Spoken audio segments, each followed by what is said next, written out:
Viewers, welcome to our channel. இந்த வீடியோல unit 9ல இருந்து மிக மிக முக்கியமான கேள்விகள் தான் பார்க்க போறோம். ஓகேவா? யூனிட் 9 அப்படிங்கிறது தமிழக வளர்ச்சி நிர்வாகம் அப்படின்னு சொல்லிட்டு குரூப் 1, குரூப் 2 அண்ட் குரூப் 4க்கு ப்ரிப்பேர் பண்றவங்க எல்லாருமே வந்து படிப்பீங்க இல்லையா?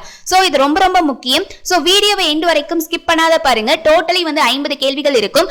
இந்த 50 கேள்விகளுக்கு உங்களுக்கு எவ்வளவு ஆன்சர் தெரிஞ்சிருக்கு அப்படிங்கறதையும் மறக்காம கமெண்ட் செக்ஷன்ல சொல்லுங்க. நீங்களும் பிராக்டிஸ் பண்ணி பாருங்க. ஓகேவா? கொஸ்டின்ஸ் ரொம்பவே இம்பார்ட்டன்டா இருக்கும் அண்ட் யூஸ்ஃபுல்லாவும் இருக்கும்.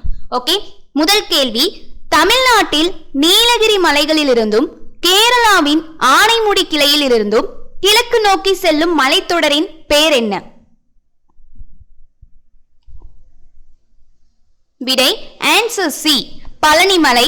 கேள்வி 2, தமிழ்நாடு நிலத்தோற்ற அடிப்படையில் எத்தனை வகைகளாக பிரிக்கப்பட்டுள்ளது?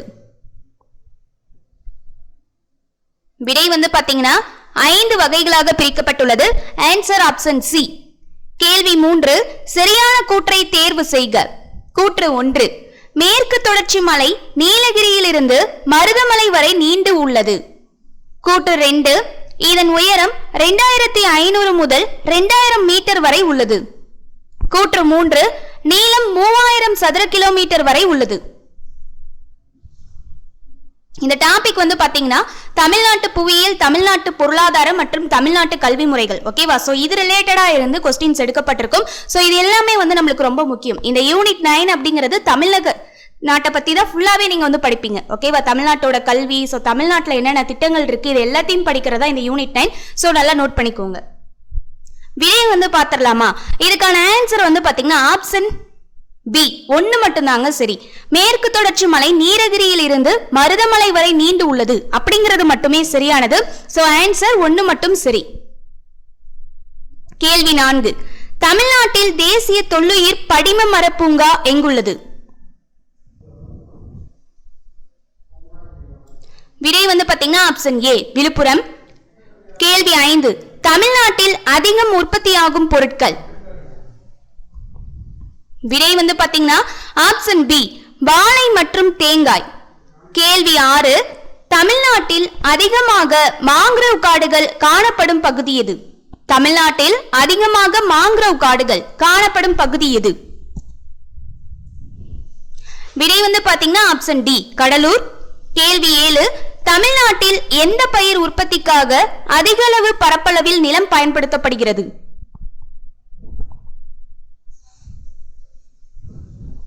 விடை வந்து பாத்தீங்கன்னா ஆப்ஷன் ஏ, நெல். கேள்வி 8, தமிழ்நாட்டில் பின்வரும் தொழில்களில் ஒன்று மத்திய அரசால் மேற்கொள்ளப்படவில்லை. அதாவது இங்க ஆப்ஷன்ல கொடுத்திருக்காங்க இல்லையா? சோ இந்த 4 இதுலயும் எது வந்து மத்திய அரசால மேற்கொள்ளப்படல? இந்த 4 ஆப்ஷன் கொடுத்திருக்காங்க இல்லையா? 1, 2, 3, 4 அப்படின்னு சொல்லி இந்த 4 தொழில்கள்ல எது வந்து மத்திய அரசால மேற்கொள்ளப்படவில்லை அப்படிங்கறத கண்டுபிடிக்கணும். ஃபர்ஸ்ட் பாருங்க, ஹிந்துஸ்தான் போர்ட் ஆஃப் பிலிம்ஸ், அடுத்து நெய்வேலி நிலக்கரி கழகம், சேலம் இரும்பு ஆலை, தமிழ்நாடு தொழில் முதலீட்டு கழகம். இது எது மத்திய அரசால மேற்கொள்ளப்படல? விடை வந்து பாத்தீங்கன்னா தமிழ்நாடு தொழில் முதலீட்டு கழகம். இது மட்டும் நம்ம மத்திய அரசால மேற்கொள்ளப்படவில்லை. ஓகேவா? சோ இது 3மே தமிழ்நாட்டுல மத்திய அரசால தான் மேற்கொள்ளப்படுது. அப்ப என்னது? Hindustan board of films, Neyveli நிலக்கரி கழகம், நெய்வேலி நிலக்கரி கழகம், சேலம் இரும்பு ஆலை. இது எல்லாமே வந்து தமிழ்நாட்டுல இருக்கு. சோ தமிழ்நாட்டுல இருக்கிற மத்திய அரசால தான் மேற்கொள்ளப்படுது. ஓகேவா? ஆனா நம்ம கிட்ட என்ன கேட்டிருக்காங்க? எது மேற்கொள்ளப்படவில்லை அப்படின்னு கேட்டிருக்காங்க. சோ இந்த 4வதா இருக்கக்கூடிய தமிழ்நாடு தொழில் முதலீட்டு கழகம் தான் மேற்கொள்ளப்படவில்லை. கேள்வி 9, கல்வி சீர்திருத்தத்திற்காக வள்ளலாரால் துவங்கப்பட்ட நிறுவனங்களை குறிப்பிடுக. என்னென்ன சொல்லிருக்காங்கன்னா சன்மார்க்க போதினி, சமரச வேத பாடசாலை, ஜீவ காருண்ய பாடசாலை, சமரச கல்வி நிலையம். இதுல எது சரி?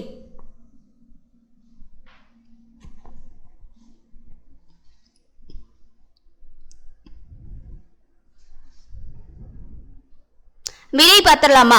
இதுக்கான ஆன்சர் வந்து பாத்தீங்கன்னா சன்மார்க்க போதினியும் சமரச வேத பாடசாலை. ஓகேவா? சோ இது 2 மட்டும் தான். அப்ப இது 2 இருக்க மாதிரி எது இருக்கு? ஆப்ஷன் சி 1,2 சரி. அதே போல இந்த 8th கொஸ்டினுக்கு ஆன்சர் ஆப்ஷன் சி 4 மட்டும் தான். ஓகேவா? தமிழ்நாடு தொழில் முதலீட்டு கழகம் மட்டும் இல்ல. அடுத்த கேள்வி 10, தமிழ்நாட்டில் வேளாண் ஏற்றுமதி மண்டலம் எங்குள்ளது? விடை வந்து பாத்தீங்கன்னா ஆப்ஷன் டி, மதுரை. கேள்வி 11, தமிழ்நாட்டில் சமூக நீதி நாள் எப்பொழுது கொண்டாடப்பட்டது? Very very important question. விடை வந்து பாத்தீங்கன்னா ஆப்ஷன் பி, செப்டம்பர் 17. ஓகேவா? இது வந்து டிஎம்கே வந்ததுக்கு அப்புறம் இந்த நாள் வந்து அறிவிக்கப்பட்டது. சோ இது வந்து ரொம்ப ரொம்ப எக்ஸ்பெக்ட் பண்ணக்கூடிய ஒரு கொஸ்டின். டிஎம்கே ஆட்சியில் இருந்துச்சுன்னா கண்டிப்பா இதை கேட்டுக்கிட்டே தான் இருப்பாங்க. சோ இது ரிலேட்டடா பாத்துக்கோங்க. அதே போல பெரியார் ரிலேட்டடான கொஸ்டின்ஸ் எல்லாத்தையுமே நீங்க நல்லா பார்த்து வச்சுக்கோங்க. ஓகேவா? அடுத்து கேள்வி 12. தமிழ்நாட்டில் அதிக கல்வியறிவு விகிதம் கொண்ட மாவட்டம் 2011ஆம் ஆண்டு கணக்கின்படி. ஓகேவா? விடை வந்து பாத்தீங்கன்னா ஆப்ஷன் சி, கன்னியாகுமரி. ஓகேவா? இதுவே வந்து பாத்தீங்க அப்படின்னா மாநில அளவுல கேட்டாங்கன்னா அந்த இடத்துல கேரளா வரும். சோ கேரளாவுக்கு பக்கத்துல இருக்கக்கூடிய கன்னியாகுமரி வந்து பாத்தீங்கன்னா தமிழ்நாட்டு அளவுல முதல் மாவட்டமா இருக்கு. அதே போல குறைந்த கல்வியறிவு விகிதம் கொண்ட மாவட்டம் எது அப்படின்னு கேட்டா தருமபுரி. ஓகேவா? அடுத்த கேள்வி 13. மனிதவள மேம்பாட்டு குறியீட்டில் தமிழ்நாட்டில் எந்த மாவட்டம் பின்தங்கியுள்ளது? விடை வந்து பாத்தீங்கன்னா ஆப்ஷன் ஏ, அரியலூர். கேள்வி 14. தமிழ்நாட்டில் தேசிய மலரான செங்காந்தாள் மலரின் அறிவியல் பெயர் என்ன?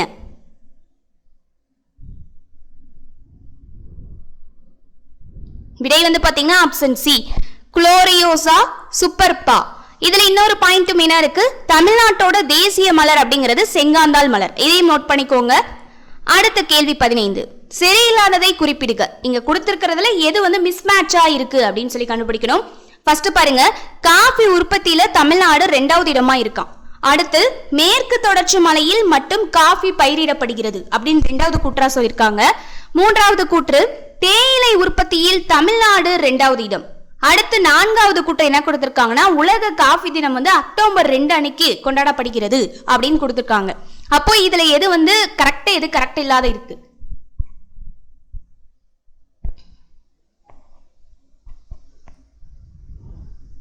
விடை வந்து பாத்தீங்கன்னா செகண்ட் தவறா இருக்கு. மேற்கு தொடர்ச்சி மலையில் மட்டும் காபி பயிரிடப்படுகிறது அப்படிங்கிறது தப்பு. அதே போல உலக காபி தினம் அப்படிங்கிறது அக்டோபர் 2 அப்படிங்கிறது தப்பு. ஓகேவா? அக்டோபர் 2 அப்படிங்கிறது அகிம்சை தினம் அப்படிங்கிறது எல்லாத்துக்குமே தெரியும். சோ இது வந்து தவறா இருக்கு. ஓகேவா? அப்போ விடை ஆப்ஷன் பி, 2,4 மட்டும்.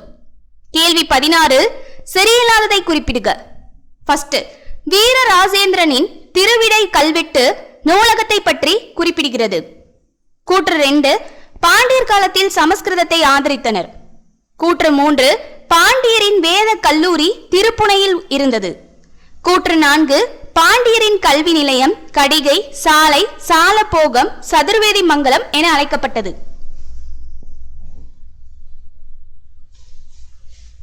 விடை வந்து பாத்தீங்கன்னா ஆப்ஷன் டி, எதுவுமே இல்லை. அப்படின்னா இதுல எதுவுமே வந்து மிஸ்மேட்சா இல்ல. ஓகேவா? அப்ப சரியில்லாததை குறிப்பிடுக அப்படின்னா தவறானதை கேட்டிருக்காங்க. சோ இதுல எல்லாமே கரெக்ட் தான். வீரராஜேந்திரனின் திருவிடை கல்வெட்டு நூலகத்தை பற்றி குறிப்பிடுகிறது அப்படிங்கிறது சரிதான். அடுத்து பாண்டியர் காலத்தில் சமஸ்கிருதத்தை ஆதரித்தனர், கரெக்ட். அடுத்து பாண்டியரின் வேத கல்லூரி திருப்புனையில் இருந்தது, இதுவுமே கரெக்ட். அடுத்து பாண்டியரின் கல்வி நிலையம் கடிகை, சாலை, சாலபோகம் அப்படின்னு அழைக்கப்பட்டது, சதுர்வேதி மங்கலம் அப்படின்னு அழைக்கப்பட்டதுன்னு சொல்றாங்க இல்லையா? சோ அப்ப இது 4மே கரெக்டா தான் இருக்கு. அப்போ எதுவும் இல்லை அப்படிங்கறதா ஆப்ஷன். ஓகேவா? அப்ப எல்லாம் கரெக்டா இருக்கு. கேள்வி 17. கூற்றுகளை கவனி. ஃபர்ஸ்ட் கூற்று, ஆங்கில கல்வி வரலாறு 3 வகையாக பிரிக்கப்பட்டுள்ளது. கூற்று 2, ஹண்டர் குழு அனைத்து நிலை மக்களுக்கும் கல்வியை வழங்கிய முதல் குழு. கூற்று 3, 1935ஆம் சட்டம் சமகால சிந்தனை மற்றும் செயல்பாடுகள் மீது தாக்கத்தை ஏற்படுத்தியது. கூற்று 4, 1852 உட்சரிக்கை தொடக்க கல்வியின் மீது தாக்கத்தை ஏற்படுத்தியது. அப்போ இதுல எது சரி, எது தவறு?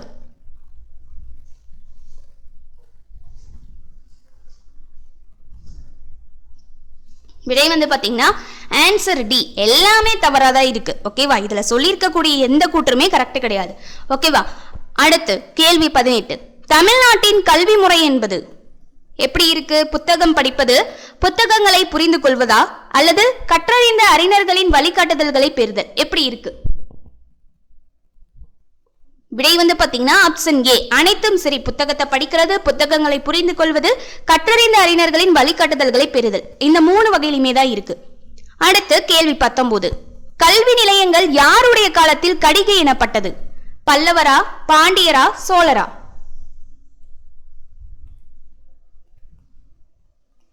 விடை வந்து பாத்தீங்கன்னா பல்லவர் மற்றும் பாண்டியர் காலத்துல கடிகை அப்படிங்கிற பெயரால் அழைக்கப்பட்டது. அப்போ விடை வந்து பாத்தீங்கன்னா ஆப்ஷன் டி, 1,2 சரி. கேள்வி 20 வெரி வெரி இம்பார்ட்டன்ட் கொஸ்டின். எதுல முன்னிலையில நம்ம தமிழ்நாடு இருக்கு அப்படிங்கறத கேக்குறதா இந்த யூனிட் 9க்கான கொஸ்டினே. சோ நல்லா பாத்துக்கோங்க. சிமெண்ட் உற்பத்தியில் தமிழ்நாடு எந்த இடத்தில் உள்ளது? விடை ஆப்ஷன் சி, 3வது இடத்தில் உள்ளது. அடுத்து கேள்வி 21 பன்னாட்டு தோல் கண்காட்சி நடைபெறும் இடம்? விடை ஆப்ஷன் ஏ, சென்னை. கேள்வி 22 இல்மனைட் மற்றும் ரூட்டைல் போன்ற வகை மணல் எந்த கடற்கரையில் உள்ளது? விடை பாத்தீங்கன்னா ஆப்ஷன் பி, கன்னியாகுமரி. கேள்வி 23 தமிழ்நாட்டில் கரும்பு உற்பத்தியில் முதலிடத்தில் உள்ள மாவட்டம் எது? விடை பாத்தீங்கன்னா ஆப்ஷன் ஏ, கள்ளக்குறிச்சி. கேள்வி 24 வரையாடுதல் தினம் எப்பொழுது கொண்டாடப்படுகிறது?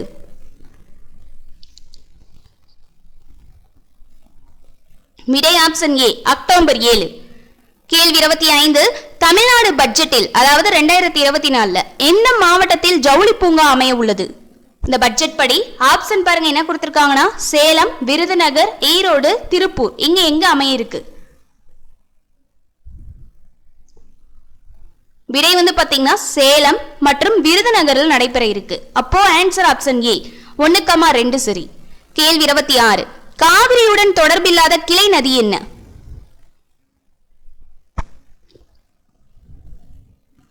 விடை பாத்தீங்கன்னா ஆப்ஷன் டி, கோலார். ஓகேவா? அப்போ ஹெராங்கி, சிம்சா, கபானி இதெல்லாமே தொடர்புடையது.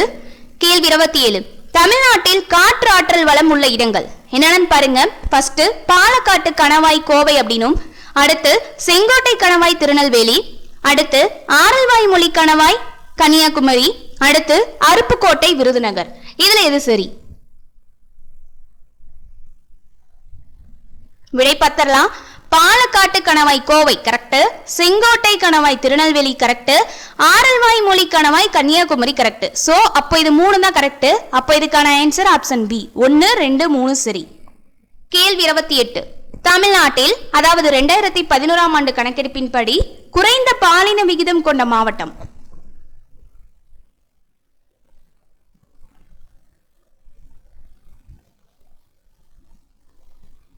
விடை பாத்தீங்கன்னா ஆப்ஷன் சி, தர்மபுரி. கேள்வி 29 என்னும் எழுத்தும் திட்ட நோக்கம். என்னும் எழுத்தும் திட்டம் இருக்குல்ல, அதோட நோக்கம் என்ன? ஃபர்ஸ்ட் என்ன கொடுத்திருக்காங்கன்னா கற்றல் குறைபாடுகளை சரி செய்தல். அதாவது கொரோனா காலத்துல கற்றலோட குறைபாடுகளை சரி செய்யறதுக்காக கொண்டு வந்தாங்க அப்படின்னும், அடுத்து கூற்று 2 அனைவருக்கும் கல்வி வழங்குறதுக்காக கொண்டு வந்ததா அப்படின்னு சொல்லி கொடுத்திருக்காங்க. அடுத்து சமத்துவ சமூகத்தை உருவாக்குதல் அதுக்காக கொண்டு வந்தது அப்படின்னு சொல்லியிருக்காங்க. அடுத்து 4 பாருங்க 2025க்குள் 8 வயதுக்குட்பட்டவர் என்னும் எழுத்தும் அறிதல். 8 வயதுக்குட்பட்டவர்களுக்கு இந்த 2025க்குள்ள என்னும் எழுத்து தெரியற மாதிரி கொடுக்கறதுக்காக தான் அப்படின்னு சொல்லியிருக்காங்க. விடை பாத்தீங்கன்னா பாத்திரலாம். கற்றல் குறைபாடுகளை சரி செய்யறது கொரோனா காலத்துல கொண்டு வந்தாங்க. அடுத்து 2025க்குள் 8 வயதுக்குட்பட்டவர் என்னும் எழுத்தும் அறிதல் அப்படிங்கிறதுக்காகவும், அவங்களுக்காக 8 வயதுக்குள்ள இருக்க குழந்தைங்க என்ன எழுத்து தெரிஞ்சுக்கணும், கற்றலை கத்துக்கணும் அப்படிங்கிறதுக்காக கொண்டு வந்தது அப்படிங்கிறதா சரி. அப்போ விடை ஆப்ஷன் ஏ, 1, 4 சரி. அடுத்த கேள்வி 30 காவிரியின் நீளத்தில் எத்தனை சதவீதம் தமிழ்நாட்டில் உள்ளது? விடை ஆப்ஷன் ஏ, 56% உள்ளது. கேள்வி 31 கல்வி என்பது ஆரோக்கியமான உடலில் நல்ல மனநிலை உருவாக்குவது என்று கூறியவர்? விடை பாத்தீங்கன்னா ஆப்ஷன் சி, அரிஸ்டாட்டில் சொல்லிருக்காரு. அடுத்த கேள்வி 32 நெசவு பள்ளத்தாக்கு என்பதில் சரியில்லாதது? விடை பாத்தீங்கன்னா ஆப்ஷன் ஏ, கரூர் அப்படிங்கிறது தான் இதுல வராதது.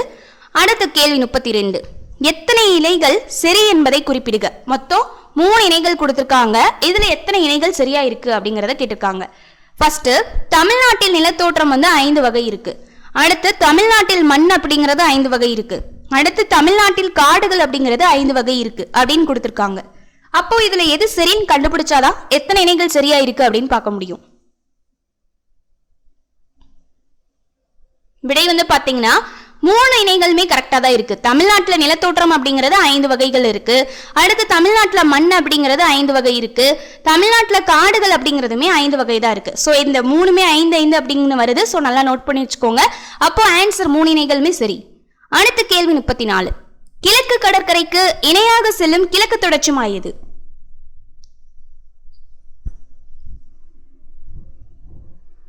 விடை வந்து பாத்தீங்கன்னா ஆப்ஷன் சி, கொல்லிமலை, நாமக்கல் மாவட்டத்தில் இருக்கு. அடுத்த கேள்வி 35.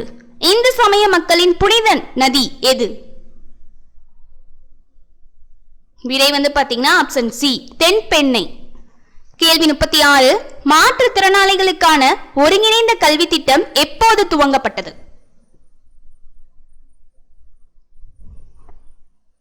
விடை ஆப்ஷன் பி, 1974ஆம் ஆண்டு. கேள்வி 37. இடைநிலை கல்விக்குழுவின் தலைவர் யார்? விடை வந்து பாத்தீங்கன்னா ஆப்ஷன் ஏ, லட்சுமண சுவாமி. கேள்வி 38. பின்வருவனவற்றுள் எந்த அருவி பாம்பார் ஆற்றில் உருவாகிறது?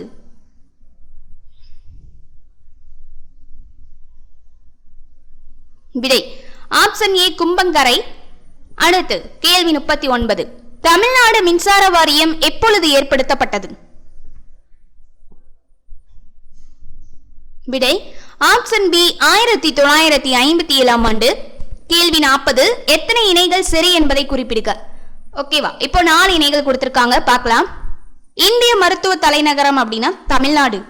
அடுத்து கூற்று 2, இந்திய வங்கி தலைநகரம் தமிழ்நாடுன்னு கொடுத்திருக்காங்க.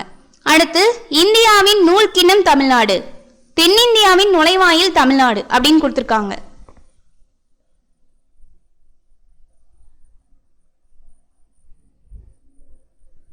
விடை வந்து பாத்தீங்கன்னா ஒரே ஒரு இணை மட்டும் தான் சரியா இருக்கு. ஓகேவா, அப்போ இதுல எது அந்த இது சரி அப்படிங்கறத நீங்க ஆன்சரை கமெண்ட் செக்ஷன்ல சொல்லிருங்க. ஓகேவா, எக்ஸ்ட்ரா தெரிஞ்சுக்கணும் அப்படிங்கறதுக்காக தான், ரிவிஷன் பண்றதுக்காக தான் கொஸ்டின் கேட்கறது.